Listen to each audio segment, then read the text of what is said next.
The Kotor remake is in more trouble than that one time. Or more like many times, the adoring fan obliviously stood on dive rock and was hurled off it via crossbow seconds later. So basically what I'm saying is it's in a lot of trouble and death feels imminent for the most anticipated remake since Knack. Although Knack isn't getting a remake, at least not yet it is, this game feels completely fetched at this stage, although I hold out some hope that it releases at some point. It will probably come out around the time The Elder Scrolls 6 comes out, which as we all know is probably a century or two away.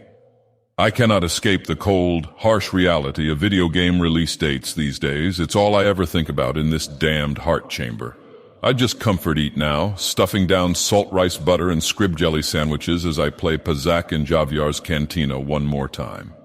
Star Wars, Knights of the Old Republic is literally one of the most acclaimed Star Wars games and RPGs of all time. And yet somehow the last thing of note relating to it was random, non-canon, The Old Republic expansion number 545.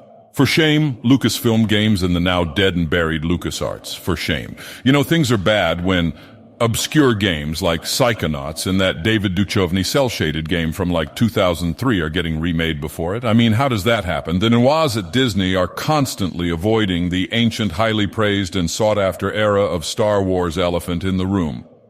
I mean, they even took the literal elephant in the room Dumbo and remade that before the Kotor remake kick-started development. So, apparently, Aspyr are no longer working on it because Sony thought it wasn't cinematic enough.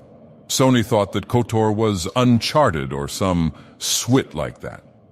It was also rumored to have God of War-like combat once upon a time. I cannot imagine Karth and mission hack and slashing baby rankers on Lahan with axes while screaming BOI, can you? And then apparently it was going to have combat like the FF7 remake all of a sudden. I mean, what the hell was this game supposed to be? It sure as hell was not honoring the Sixth House and the Legends continuity unmourned, that's for sure.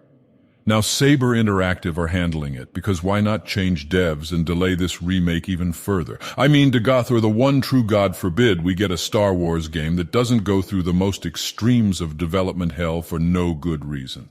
Saber Porto are the ones handling it, most well known for remastering the Crysis games and working on Dakar, Desert Rally, two games which absolutely scream turn-based RPG set in the Star Wars universe. That was sarcasm, by the way, to be clear. I guess we'll be able to drive around the Dune Sea now and knock over some sand people in comical ways, all the while our PC crashes as it can't handle Crysis.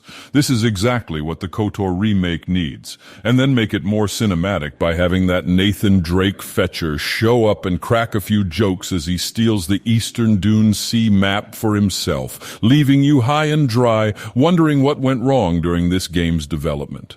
Oh joy, apparently the game was sticking to the story, I guess that's something, but at the same time, it's a fetching remake, so why wouldn't it? We don't need major story changes with this game, like the protagonist turning out to be Deadeye Duncan instead of ancient spoiler alert Revan. We do not need a detour to the Black Spire outpost, so we can buy a Coke thermal detonator thing from fetching Disneyland. It's actually canon. Look it up. This game was initially on track to release in 2023, in time for the 20th anniversary of this masterpiece, which, by the way, the remake has to be. But they missed the boat on that one because apparently the game wasn't fetching cinematic enough. What did they want? A Marvel film in the form of a game or something? Is Karth going to be quipping about Saul destroying his homeworld? Maybe they wanted to Disneyfy it. Will Mission sing Let It Go at random intervals? Did they want Kotor the musical? Kotor, the Prestige Awards bait movie in video game form? Well, you know what, Sony, get some popcorn and book out a movie theater while you play the remastered version of Kotor on Switch if you are looking for that experience. You don't need to take it out on the devs and delay this game another decade or two. We have waited long enough. The last single-player Star Wars RPG came out in 2004, only 2 years after yours truly got his big break in Morrowind. Maybe the devs are too busy cynically siphoning off content into DLC. Yuhani and Jolie are now DLC. Swoop Racing is DLC. Being a Jedi Sentinel is fetching DLC. Yavin is DLC again. Except you have to get another DLC for the Rhodian vendor gentleman to show up. You can only get rid of the Gizka with DLC. You can only get to the fetching Starforge with DLC. All in all, this game is slightly dead. Gonna go cry myself to sleep now. I've had enough misery for one day.